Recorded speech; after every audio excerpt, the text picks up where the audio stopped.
नमस्कार जय जगन्नाथ मु पद्मजा स्वागत जनाऊँ आपण समस्त को आम चैनल गप पेढ़ी रे आसंतु आज किछि भल सुनिबा।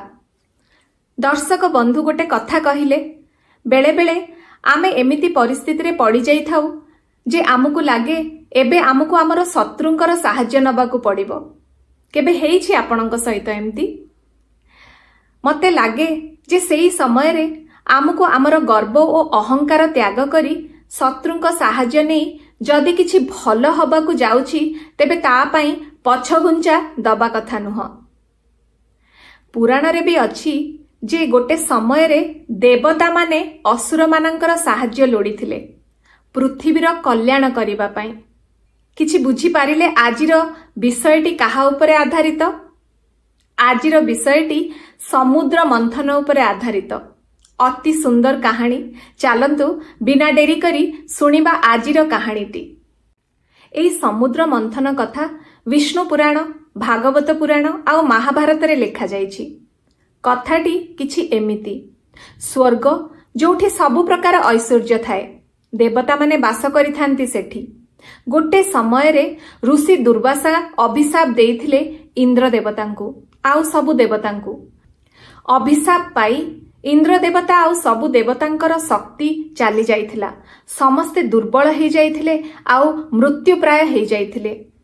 एया देखी राक्षस मानकर राजा बा दानव मानकर राजा बलि आक्रमण करिथिला देवता मानक उपरे आउ युद्ध जीति भी जाइथिला। देवता माने अति चिंतित हेई जाई पहुंचिथिले प्रभु विष्णुंक पाखरे। विष्णु आर समाधान पई गोटे उपाय बाहर करथिले। प्रभु विष्णु कहिथिले जे आमको निजर शक्ति और क्षमता फेरई आनिबा पई समुद्रर मंथन करिबाकू पड़िबो। समुद्र जोठी अपार शक्ति भरी रहिछि, समुद्र को मंथन कले सेइठू गुड़ाए ऊर्जा और शक्ति बाहरिबो। ता द्वारा आमे आमर ऐश्वर्य प्राप्त करिबा। एया सुनी देवता माने राजी हेइथिले। हेले देवता मानकर शक्ति क्षमता सबु सरी जाइथिला। तांको पाखरे बळ नथिला जे सेमाने ए विशाल समुद्रर मंथन करिवे बोली। आर समाधान रूपे प्रभु विष्णु कहिथिले आमको दानव मानकर बा राक्षस मानकर सहाय्य नबाकू पड़िबो। देवता माने राजी हेइ जाइथिले। एइथिरु आरंभ हेइथिला समुद्र मंथनर कथाटी। समुद्र मंथन पई मंद्राचल पर्वतर सहाय्य निया जाइथिला। मंद्राचल पर्वत जोटा एबे बिहार रे बांका बोली गोटे सहर रे अछि, ताकू मंदार पर्वत बोली भी कहंती। सर्प मानकर राजा राजा वासुकी राजी हेइथिले दौड़ी बा रस्सी रूपे काम करिबा पई। राजा वासुकींकर मुख पाखरे असुर माने धरिथिले आउ राजा वासुकींकर लांज पाखकु धरिथिले देवता माने। जेतेबेले समुद्र मंथन आरंभ हेइथिला सेतेबेले मंदार पर्वतटी हलिबाकू लागिथिला। मंदार पर्वत को सहाय्य करिबा पई प्रभु विष्णु कूर्म बा कईंच रूप धारण करथिले। कईंच रूप धारण करी प्रभु विष्णु मंदार पर्वत को निज पिठी उपरे रखिथिले। जेमती आमे दधी मंथन कले लहुणी मिले, ठीक सेहीपरि समुद्रर मंथन हेइथिला। आसंतु जानिबा समुद्र मंथनरु कौ कौ जिनिस मिलिथिला बा कौ कौ शक्ति मिलिथिला। समुद्र मंथनरु प्रथमे बाहरी थिला हलाहल बा कालकूट विष। एई विष एते भयंकर थिला जे आर गोटे बुंद भी जदि समुद्र रे बा पृथ्वी रे पड़िथांता तेबे अनर्थ हेइ जाइथांता। ना आकु असुर माने खाई परिथांते, ना आकु देवता माने खाई परिथांते। तेणु महादेव राजी हेले एई विष को निजे पान करिबा पई। महादेव एई विष को जेतेबेले पीथिले ताकू केवल निज कंठ जाए नहीं रखिथिले, कंठरु तळुकु जिबाकू देई नथिले। महादेव एई विष पान कला परे तांको कंठटी पूरा नील हेइ जाइथिला। सेइथि पई महादेवंकु आमे नीलकंठ बोली कहू। समुद्र मंथनरु बाहरी थिला कामधेनु गाई। कामधेनु गाई जे अपार क्षीर घी आउ खाद्य जोगाई थाए। कामधेनु गाई को ऋषि वशिष्ठ को दिया जाइथिला। जेमिति कि ऋषि वशिष्ठ कामधेनु गाईर साहाय्य रे अन्य ऋषि मानकर सेवा करिवे, जगतर कल्याण करिवे, दारिद्र्यरु मुक्त करिवे समस्तंकु। कामधेनु गाई को सुनंदा सुरभि बा सुमन बोली भी कुहा जाइथाए। आमे घरे घरे कामधेनु गाईर फोटो बा मूर्ति रखि थाउ। वास्तुशास्त्र हिसाब रे जदि कामधेनु गाईर फोटो आउ मूर्ति घरे रखा जाइथाए तेबे केबे अभाव आउ दारिद्र्यता हब नाही। समुद्र मंथनरु बाहरिथिला उच्चैश्रवा घोड़ा जाहार रंगटी पूरा धला आउ 7टी मुख थाए। कुहा जाए उच्चैश्रवा घोड़ा सबुठु जोरे दौड़े। सूर्य देवता तांकर वाहन रूपे रखिथिले उच्चैश्रवा घोड़ा को। ओडिसा रे थिबा कोणार्क सूर्य मंदिर रे भी उच्चैश्रवा घोड़ार प्रतिमा रहिछि। समुद्र मंथनरु बाहरिथिला ऐरावत हाथी, अति सुंदर धला हाथी जहार 4टी दांत थिला। ऐरावत हाथी इंद्रंकर वाहन रूपरे आसीथिला। ईरा माने जल, जेहेतु ऐरावत हाथी समुद्ररु बाहरिथिला तांकु ऐरावत ना दिया जाइथिला। ऐरावत हाथी ऐश्वर्य धन संपत्ति को दर्शाई थाए। इंद्रंकर वाहन हेइथिबारु ऐरावत हाथी को इंद्र कुंजर बा इंद्र हस्ती बोली भी कुहा जाइथाए। समुद्र मंथनरु बाहरिथिला कौस्तुभ मणि। कौस्तुभ मणि को कोहिनूर हीरा सहित भी तुलना करा जाए। सबुठु अमूल्य एई मणि। एई कौस्तुभ मणि को प्रभु विष्णु निज छाती रे लगेई रखिथिले। समुद्र मंथनरु बाहरिथिला कल्प वृक्ष।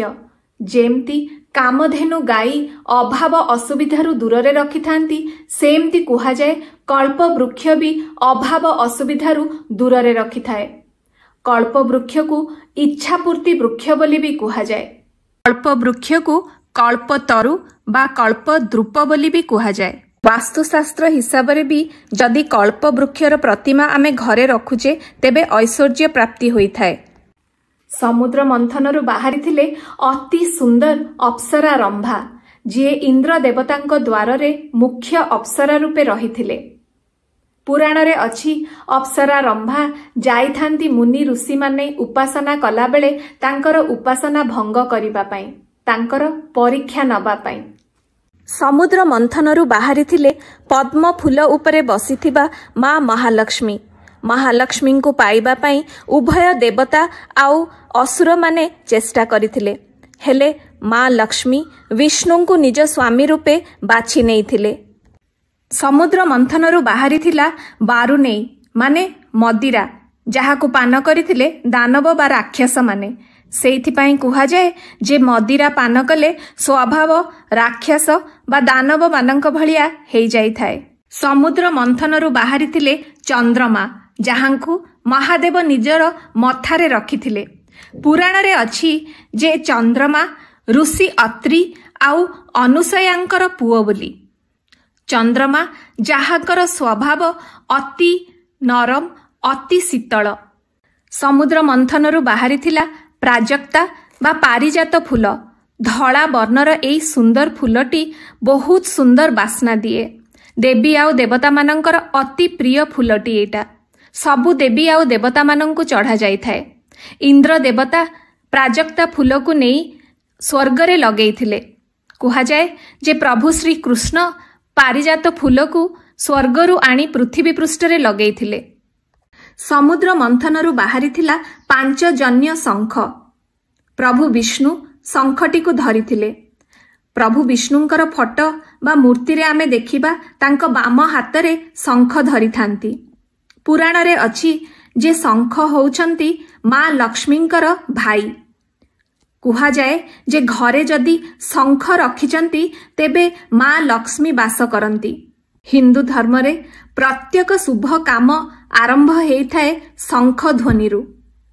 शेषरे समुद्र मंथनरु बाहरिथिले धनवंतरी देवता अमृतर ढाल धरी। धनवंतरी देवता जाहाकू आयुर्वेदर देवता माना जाए। तांकु पूजा कले सबु प्रकार रोग नाश हेइथाए। दीपावलीर किछि दिन पूर्वरु आमे धनतेरस पाळी थाउ। आउ आमे मानि थाउ जे किछि ना किछि धातु सेई दिन किनिबा कथा। हेले प्रकृतरे सेई दिनटी धनवंतरी देवतांकर। जदि सेई दिन आमे देवतांकु पूजा करि थाउ तेबे सबु प्रकार रोगरु मुक्त हेइ थाउ। स्वास्थ्य ही सबुठु बड़ धन आम पाई। अमृतर ढालटी को देखी देवता आउ असुर मानंक भितरे लड़ाई आरंभ होईगला अमृत पाई। सेतेबेले प्रभु विष्णु तांकर वाहन गरुड़ को पठेइथिले। गरुड़ से ढालटी को धरी आकाशरे उड़ीथिले। कुहा जाए जे गरुड़ आकाशरे उड़िला समय रे एई ढालरू 4टी बुंद 4टी जागारे पड़िथिला। सेई 4टी जागा होछि उज्जयिनी, नासिक, प्रयागराज आउ हरिद्वार। एबे जानी पारिले कुंभ मेला काहेकि एई 4टी जागारे हेइथाए।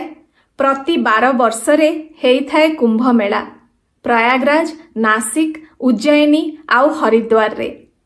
अमृत पाइबा पई जेतेबेले देवता और असुर मानंक भितरे युद्ध बा लड़ाई आरंभ होइथिला सेतेबेले प्रभु विष्णु धारण करिथिले मोहिनी रूप असुर मानंकर ध्यान विचलित करिबा पई। आउ सबु अमृत देवता मानंकु पियाइथिले। असुर मानंकु मिली नथिला किछि अमृत। हेले असुर मानंक भितरे जणे असुर थिले जिए टिके चालाकी करी देवता मानंक सहित मिसी जाइथिले। सिए पाइथिले अमृतर बुंद। जानिछंती सिए किए? आ विषय रे मु आउ गोटे वीडियो रे कहिबी। मु कहिबाकु चाहे एठी जे समुद्र मंथन केवल गोटे कहानी नुह। समुद्र मंथन को जदि आमे आम जीवन सहित तुलना करिबा तेबे सेईटा होउछि आमर निजर आत्मार मंथन। आमे आमर आत्मार मंथन करी आम भितरे थिबा क्रोध आउ हिंसा भलिया विष को जदि बाहर करिदेबा तेबे आम प्रभाव पारिजात फूलर बास्ना भलिया सारा सृष्टि रे व्यापी जीव। एईटा थिला आजिर एई सुंदर कहानीटी। केमिति लागिला आपनकु? भल लागिथिले आम वीडियो को निश्चय लाइक करिवे, शेयर करिवे आउ चैनल को सब्सक्राइब करिवे। सबु वीडियो को पूरा शेष जाए देखुथिबे। आमे पुणी देखा हबा आउ गोटे सुंदर कहानी आउ गोटे नुआ वीडियो रे। रहिलु। जय जगन्नाथ।